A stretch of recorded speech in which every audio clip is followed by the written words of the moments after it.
गजाननं भूतगणाधिसेवितं कपितजम्बूफलचारुभक्षणम् उमासुतं शोकविनाशकारकं नमामि विघ्नेश्वरपादपङ्कजम् नमामि विघ्नेश्वरपादपङ्कजम् गङ्गणपतये नमः। ध्यानार्थे अक्षतपुष्पाणि समर्पयामि। ॐ पाद्योः पाद्यं समर्पयामि, हस्तयोः अर्घ्यं समर्पयामि, मुखे आचमनीयं जलं समर्पयामि, सर्वाङ्गे स्नानीयं जलं समर्पयामि। वस्त्रोपवस्त्रम्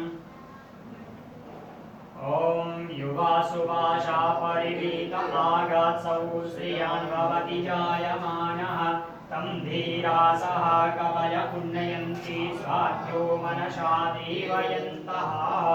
वस्त्रोपवस्त्रं समर्पयामि, आचमनीयं जलं समर्पयामि, यज्ञोपवीतं परिधापयामि, आचमनीयं जलं समर्पयामि। चन्दनम् ॐ त्वां गन्धर्वा आगन्स्त्वामिन्द्रस्त्वां बृहस्पतिः त्वामोषधेषु मो राजा विद्वान्यक्ष्मादमुच्यत।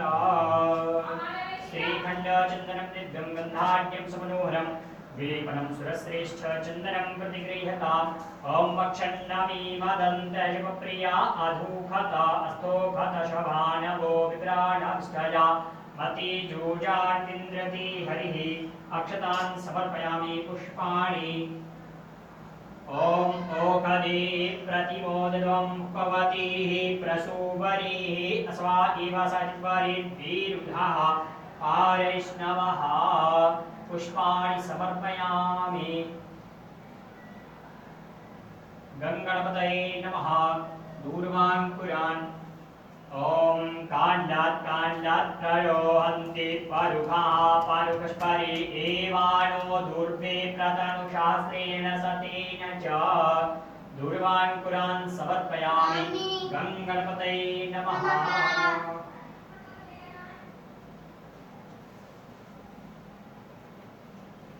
बिल्वपत्र ॐ नमो बिल्मिने च कवचिने च नमो वर्मिणे च मरुतिने च नमः। श्रुताय च श्रुतशीनाय च नमो दुन्दुभ्याय च हनन्याय च। बिल्वपत्राणि समर्पयामि। अबीरं गुलालम् ॐ महिरिव भोगैः पर्येति बाहुल्यायामेतिं परिबाधमानः हस्तक्रविश्वावायुनान् विद्वान् पुमान् पुमार्गुं सम्परिपातु विश्वतः। ॐ सिन्धोरिव प्राध्वने सुघनासोऽब्बात् प्रमियः पतयन्ति वाः कृत्स्य धारा अरुकोणवादि काष्ठाभिन्दन्नोर्भिः पिष्पमानः। सिन्दूरं समर्पयामि। सुगन्धिद्रव्यम् ॐ त्र्यम्बकं जजामहे सुगन्धिं पुष्टिवर्धनम् कृपारुकमिव बन्धनान् मृत्योर्मुक्षीयमामृतात्। सुगन्धिद्रव्यं समर्पयामि। धूपम् ॐ धूरसि धूर्वधूर्वन्तं धूर्वतं योष्मान् धूर्वतितं धूर्वयं वै धूर्वामहादेवानावशिवन्नितमग्गुं सुस्नितमं पक्रितमं जुष्टतमं देवहूतमं धूपं घ्रापयामि। प्रत्यक्षदीपार्थे अक्षतान् समर्पयामि। ॐ चन्द्रमा मनसो जातचक्षो सूर्यो अजायत श्रोत्राद्वाश्च प्राणश्च मुखादग्निरजायत। प्रत्यक्षदीपं दर्शयामि हस्तौ प्रक्षाल्य। नैवेद्यम् ॐ नाभ्या आसीदन्तरिक्षगं शिष्णोर्षमावर्तता पृथिव्यां श्रोत्रात् तथा लोकान् अकल्पयन्। नैवेद्यं निवेदयामि। नैवेद्यान्ते आचमनीयं पुनराचमनीयं प्रत्याचमनीयं जलं समर्पयामि।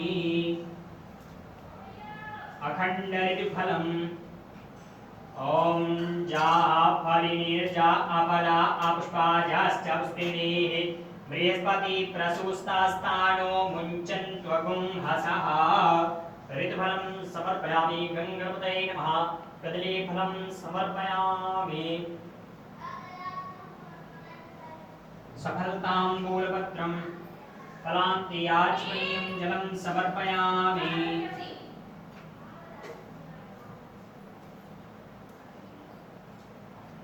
आचमनीयं जलं समर्पयामि। सफलताम्बूलपत्रं ॐ तत्पुरुषेणाविधाते वार्यः तन्वता वसन्तोऽस्यासीराज्यं रेग्मः सर्धविः। सफलताम्बूलपत्रं समर्पयामि। दक्षिणाद्रव्यम् ॐ हिरण्यगर्भा समवर्तताग्रे भूतस्य जातः पतिरेक आसीत् सदाधार पृथिवीं द्यामुते मां कस्मै देवाय यः विधा विधेमात्। हिरण्यगर्भदक्षिणां समर्पयामि। विशेषार्घ्यम् ॐ रक्ष रक्षगणाध्यक्ष रक्ष त्रैलोक्यरक्षका भक्तानामभयं करता त्राता भव भवार्णवात्। द्वैमातुरकृपा सिन्धो षाण्मातुराग्रज प्रभो वरदस्त्वं वरं देहि वाञ्छितं वाञ्छितार्थदा। अनेन सफलार्घेण वरदोऽस्तु फलदोऽस्तु सदा मम। विशेषार्घ्यं समर्पयामि। गङ्गणपतये नमः। मन्त्रपुष्पाञ्जलिः।